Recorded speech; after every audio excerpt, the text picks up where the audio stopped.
बड़े बूढ़े कह गए हैं कि जब ऊपर वाला देता है तो छप्पर फाड़ के देता है।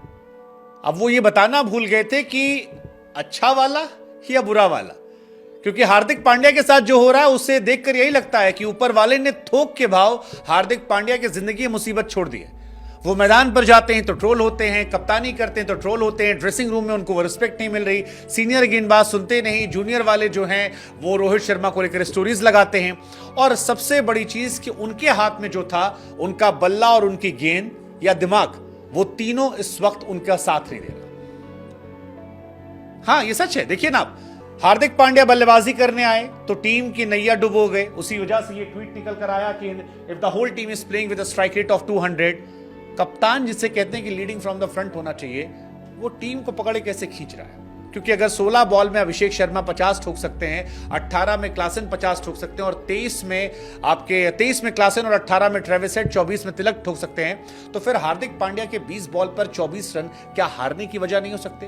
क्योंकि यही 20 बॉल में अगर 54, 55, 56 रन होते तो शायद इस मैच की तस्वीर अलग होती। खैर, हार्दिक की केवल बल्लेबाजी की बात नहीं है, हार्दिक कप्तानी में भी क्लूलेस नजर आए।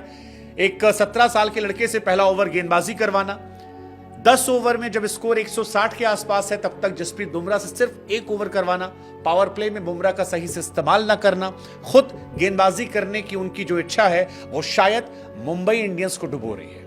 हार्दिक पांड्या सिर्फ नाम के फिनिशर बचे हैं, एक्चुअली में जो वो हरकत कर रहे हैं उससे मुंबई फिनिश हो रही है। और ऐसा हम नहीं कह रहे, ऐसा एक्सपर्ट्स कह रहे हैं। इरफान पठान तो कह ही रहे हैं, लेकिन अंबाती रायडू ने भी कहा है। अंबाती रायडू ने कहा कि I haven't seen Mumbai Indians bowling this bad in my career, seems like Hardik Pandya hasn't come up with any plan. उनके कहने का मतलब है कि जिस तरह से मुंबई इंडियंस गेंदबाजी कर रही है, मैंने अपने करियर में मुंबई इंडियंस को इतनी घटिया गेंदबाजी करते कभी नहीं देखा। वैसे आईपीएल में किसी भी टीम ने कभी भी इतनी घटिया गेंदबाजी नहीं की थी, क्योंकि अगर इतनी घटिया गेंदबाजी पहले हुई होती तो शायद 277 रन पहले भी बने होते, लेकिन वो नहीं बने। और यही वजह है कि अंबाती रायडू, जो कि एक्स मुंबई इंडियन के प्लेयर हैं, वो इस बात को समझ रहे हैं। लेकिन खराब गेंदबाजी से ज्यादा जो आखिरी लाइन पर टिप्पणी है कि seems like Hardik Pandya hasn't come up with any plan, यानी हार्दिक पांड्या के पास कोई भी अपना प्लान नहीं है और इस वजह से हार्दिक पांड्या की टीम जो है संघर्ष कर रही है। न सिर्फ वो, बल्कि केविन पीटरसन की भी अगर आप बात करेंगे तो वो कह रहे हैं कि भाई हार्दिक पांड्या इस दिन को भूलना चाहेंगे। वो कंप्लीटली क्लूलेस थे। एक कप्तान के तौर पर उन्हें कुछ भी नहीं समझ में आ रहा था कि चल क्या रहा है। मैंने कभी भी मुंबई इंडियंस को इस तरह परफॉर्म करते नहीं देखा। इवन अगर आपने पोस्ट मैच देखा हो तो अनंत अंबानी जो है वो रोहित शर्मा के पास जा रहे थे। आकाश अंबानी लगातार जा रहे थे और रोहित शर्मा से बात कर रहे थे। मुंबई इंडियंस फिलहाल एक असमंजस की स्थिति में है, क्योंकि 2 के 2 मैचेस में हार हो चुकी है और मुंबई बॉटम में पहुंच गई है। मुंबई वो टीम है जिसे स्लो स्टार्ट के लिए जाना जाता है, लेकिन वो स्लो स्टार्ट के जमाने के जो खिलाड़ी थे और कप्तान थे वो अलग थे। जिस जमाने में स्लो स्टार्ट की हम बात करते हैं उस जमाने में लासित मलिंगा, जसप्रीत बुमराह, ट्रेंट बोल्ट या फिर मिचेल जॉनसन जैसे गेंदबाज हुआ करते थे। बल्लेबाजी में कैरन पोलार्ड जैसे बल्लेबाज थे जो अकेले मैच को फिनिश कर दिया करते थे। ऊपर क्विंटन डिकॉक आते थे, रोहित शर्मा अपने पीक पर थे, सूर्य कुमार यादव की आतिशबाजी देखने को मिलती थी, ईशान किशन अलग तरह से खेलते थे और खुद आज के कप्तान हार्दिक पांड्या उस जमाने में एक अच्छे बल्लेबाज या एक अच्छे फिनिशर के तौर पर थे। हार्दिक पांड्या इस मैच में हार के लिए जिम्मेदार भी हैं, क्योंकि 24 बॉलों में अगर आप 20 रन बनाते हैं तो फिर आप पर सवाल होंगे और लोग इसीलिए सवाल उठा रहे हैं कि आप मिलिए greatest of all time finisher Hardik Pandya से, जो एटीट्यूड में एंट्री करते हुए आते हैं। 24 बॉल पे 20 बॉल पे 24 बनाते हैं जब आप 278 चेस कर रहे हैं। 278 रन अगर आप चेस करने जा रहे हैं और आप 20 बॉल पे 24 रन बनाते हैं तो फिर आपको लेकर सवाल खड़े होंगे। आप आकाश मधवाल, जो कि इंडियन प्लेयर है, उससे गेंदबाजी नहीं करवाते हैं, टीम में नहीं रखते हैं। आप बुमराह से पहले गेंदबाजी करते हैं, बुमराह को शुरुआत में गेंदबाजी नहीं करते हैं। रोहित शर्मा 217 का स्ट्राइक रेट, नमन 215 का स्ट्राइक रेट, तिलक 189 का स्ट्राइक रेट, टिम डेविड 218 का स्ट्राइक रेट, बाकी भी जो प्लेयर थे सबके स्ट्राइक रेट ऊपर थे, लेकिन हार्दिक पांड्या का स्ट्राइक रेट सिर्फ 120 का।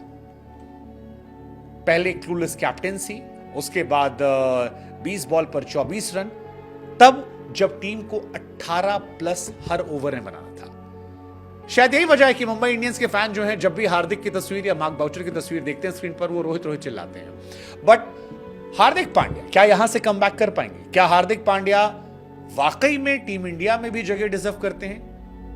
वेल हार्दिक पांड्या एक कमाल के प्लेयर हैं, इसमें कोई दो राय नहीं है, लेकिन जिस तरह से उनके साथ दिन घट रहे हैं ऐसा लग रहा है कि हार्दिक अपना कॉन्फिडेंस खोते जा रहे हैं। 4 ओवर 46 रन और फिर 20 बॉल 24 रन, ये कहीं से भी एक शानदार ऑलराउंडर की पहचान नहीं है, खासतौर पर तब जब आपके सामने शिवम दुबे जैसे प्लेयर हों जो 20 बॉल में 50 रन ठोक रहे हैं, आपके पास तिलक वर्मा जैसा प्लेयर हो जो टफ सिचुएशन में रन बना रहा हो, आपके पास रिंकू सिंह जैसे प्लेयर हों जो हर मैच में रन बना रहे हों, आपके पास अभिषेक शर्मा जैसे नए लड़के हों जो गेंद से भी कमाल कर सकते हो और बल्ले से भी कमाल कर सकते हैं। कई लोगों ने लिखा कि आज हार्दिक पांड्या मुंबई के लिए नहीं बल्कि एसआरएच के लिए खेल रहे थे और उनके खेलने का असर है कि पैट कमिंस को यह जीत मिली। आप खुद सोचिए ना, 10 ओवर 4 गेंद में 150 रन थे जब वो बल्लेबाजी करने आए, और जब वो आउट हुए तब 20 बॉल पर 24 रन बनाकर आउट हुए। बीच में 13th ओवर में केवल 5 रन बनाए। किसके ओवर में? भुवनेश्वर कुमार के। वही भुवनेश्वर कुमार जिसे ईशान किशन ने शुरुआत में छक्के चौके मारकर परेशान कर दिया था। हार्दिक पांड्या क्लूलेस नजर आ रहे हैं, लेकिन हार्दिक का क्लूलेस होना क्या मुंबई को रूथलेस बनाएगा? क्या ऐसा हो सकता है कि जो 2013 में देखने को मिला था जब रिकी पॉन्टिंग को हटाकर कैप्टेंसी बदली गई थी, वो इस साल देखने को मिलेगा? अगर ऐसा होगा तो क्या रोहित फिर से कप्तान बन सकते हैं? क्या रोहित को फिर से कप्तानी लेनी चाहिए? और क्या हार्दिक पांड्या को, अगर यही कहानी 1-2 मैचेस में और रिपीट होती है, तो कैप्टेंसी छोड़कर टीम इंडिया में अपनी जगह पक्की करने की कोशिश करनी चाहिए? फिलहाल हार्दिक पांड्या के बुरे दिन चल रहे हैं। मैदान में आज भी उनको लेकर बू हुआ, लेकिन ये कहां खत्म होगा इसका जवाब फिलहाल किसी के पास नहीं है। हार्दिक पांड्या को लेकर हमें सिर्फ जाते जाते वही गाना याद आ रहा है, बहती हवा सा था, जाने कहां गया ढूंढ के लाओ से।